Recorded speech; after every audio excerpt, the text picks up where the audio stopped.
Good morning बच्चों, मैं Smita ma'am आपकी हिंदी टीचर फिर हाजिर हो गई नई जानकारी के साथ। तो चलो बच्चों, आज हम फिर से नई मात्रा के बारे में जानकारी लेंगे। आपको पता है क्या आज हम कौन सी मात्रा की जानकारी लेने वाले हैं? चलो तो देखते हैं, आज हम नई मात्रा की जानकारी लेंगे। तो बच्चों, आपको पता है आज हम कौन सी मात्रा की जानकारी लेने वाले हैं? तो आज हम रू की मात्रा, कौन सी मात्रा? रू की मात्रा के बारे में जानकारी लेंगे। रू की मात्रा का वाचन कैसे करना है और रू की मात्रा के बारे में जानकारी लेंगे। तो चलो बच्चों, अब हम रू की मात्रा के शब्दों को पहचानेंगे और उस शब्द का वाचन करेंगे। तो बच्चों, आपको दिख रहा है ना, पहला चित्र किसका है? ऋषि। पहला चित्र किसका है? ऋषि। उसके बाद है ऋतु। उसके बाद कौन सा शब्द है? ऋतु। तो देखिए आगे, मैं आपको अभी रू की मात्रा के शब्दों का वाचन कैसे करना ये बताती हूँ। आपको चित्र दिख रहा है ना? म को रू की मात्रा मृग। क्या हो गया वो शब्द? म को रू की मात्रा मृग। उसके बाद है, आपको चित्र दिख रहा है ना? आपको लगा होगा कि ये चित्र पेड़ का है, तो हम इसको पेड़ बोलते हैं, ऐसे आपको लग रहा होगा। नहीं, पेड़ को और एक शब्द है। कौन सा शब्द है? चलो मैं आपको बताती हूँ। वो को रू की मात्रा वृक्ष। बताओ और एक बार। हाँ, तो देखिए, वो को रू की मात्रा वृक्ष। आगे है क को रू की मात्रा रुषक। उसके बाद है घ को रू की मात्रा आगे वाला है घ को रू की मात्रा मतलब गृह यानी घर। आपको लगा होगा कि ये घर का चित्र है, मतलब घर, लेकिन घर को और एक शब्द है गृह। तो आपको पता चला रू की मात्रा का वाचन कैसे करते हैं।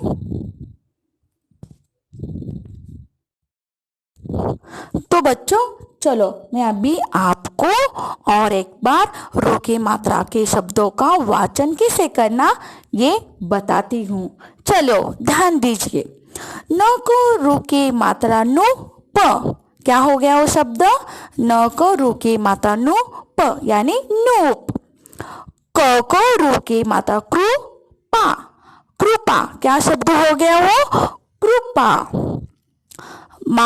मा त को रू की मात्रा मातृ। क्या हो गया वो शब्द? मातृ। उसके बाद है दुर्ग। उसके बाद क्या है? दुर्ग। फिर उसके बाद है ऋषभ। क्या है वो शब्द? ऋषभ यानी ऋषभ। उसके बाद है म को रू की मात्रा अमृत। क्या है वो शब्द? अमृत। उसके बाद है प्रकृति। क्या है वो शब्द?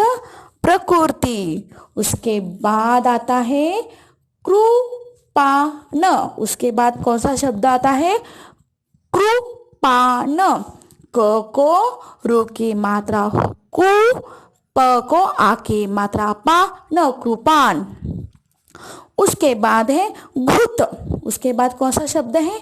घृत यानी घ को रू की मात्रा घृत। उसके बाद आता है कृषि। उसके बाद कौन सा शब्द आता है?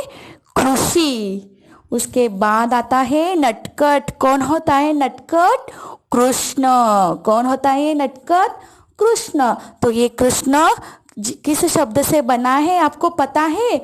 वो शब्द है, वो मात्रा है रू की मात्रा। कौन सी मात्रा है वो? रू की मात्रा। उसके बाद है पृथ्वी। उसके बाद कौन सा शब्द आता है? पृथ्वी। तो बच्चों, आपको ये सारे शब्द आपको बोलना भी है और लिखना भी है। समझ में आ गया आपको? चलो अब हम क्या करेंगे, रू की मात्रा के कुछ शब्द पढ़ेंगे भी और लिखेंगे भी। चलो आपको कुछ वाक्य दिख रहे हैं ना यहाँ पे, चलो मैं पढ़ती हूँ। रू से ऋषि को करे प्रणाम, वृक्ष के नीचे करे विश्राम। क्या है ये शब्द, देखो मैं और एक बार रीड करती हूँ। रू से ऋषि को करे प्रणाम, वृक्ष के नीचे करे प्रणाम। मतलब इसमें जो रू की मात्रा के शब्द है जो हमने अभी अभी पढ़ा है ना, वही है। मैं आपको और एक बार पढ़ के बताती हूँ। रू से ऋषि को करे प्रणाम, वृक्ष के नीचे करे विश्राम। समझ में आ गया बच्चों? तो चलो अब हम क्या करेंगे, रू की मात्रा के और शब्द पढ़ेंगे। इससे क्या होगा, आपको रू की मात्रा के बारे में अधिक जानकारी मिलेगी। चलो बच्चों अभी हम क्या करेंगे, और रू की मात्रा पढ़ेंगे भी और लिखेंगे भी।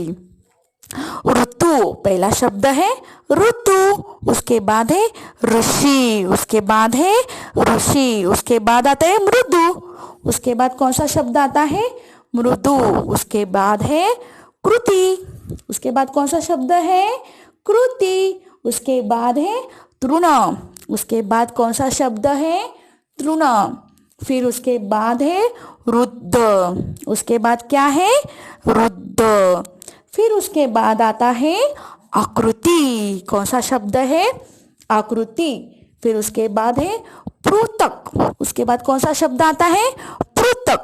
मैंने आपको सिर्फ अभी रीड करके बताया है, मैं आपको क्या करूंगी अभी, रू की मात्रा लगाकर कैसे पढ़ना ये बताती हूँ। पहला तो है ऋतु, उसके बाद है ऋषि।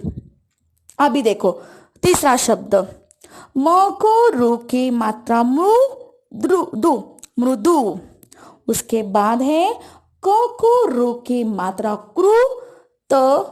कृति, यानी क को रू की मात्रा कृ और त को छोटी ए की मात्रा यानी कृति, उसके बाद है त को रू की मात्रा तृण। समझ में आ गया आपको?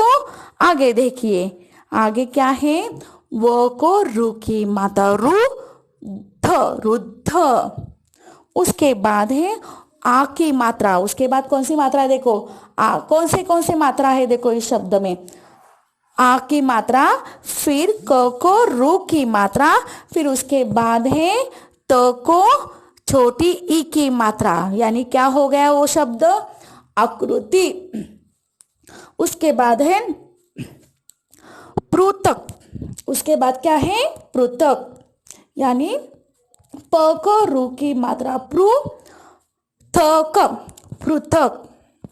प को रू की मात्रा पृथक। तो बच्चों आपको समझ में आ गया? आपको लग रहा होगा कि ये रू की मात्रा कितनी कठिन है, आपको लग रहा होगा बाप रे ये आज की रू की मात्रा कितना कठिन लग रहा है। तो बच्चों आप बार बार इस मात्रा को पढ़िए, आपको सहज आपको समझ में आएगा। तो बच्चों आपको रू की मात्रा समझ में आ गई है, रू की मात्रा कैसे लिखते हैं, रू की मात्रा के शब्दों का वाचन कैसे करते हैं। तो बच्चों आपको ये मात्रा कठिन लग रही है ना, रू की मात्रा कठिन लग रही है ना, अरे बाप रे आज स्मिता मैम कौन सी मात्रा समझ में आ रहे हैं, समझा रहे हैं, रू की मात्रा ये कैसी है बाबा, कितना कठिन है, हमें पढ़ने में दिक्कत हो रही है, ऐसे लग रहा है ना। कुछ नहीं होगा बच्चों, आप क्या करिए, घर में जब आपको वक्त मिलेगा तब आप क्या करना है, आपको बारी बारी से यानी बार बार आप इस मात्रा के शब्दों का वाचन करिए। इससे क्या होगा, आपको सहज इस मात्रा की जानकारी मिलेगी। तो बच्चों आपको आज की रू की मात्रा समझ में आ गई ना? ठीक है, तो बच्चों मैं फिर अगली तासिका में हाजिर होंगी नई मात्रा की जानकारी के साथ। Okay bye, thank you.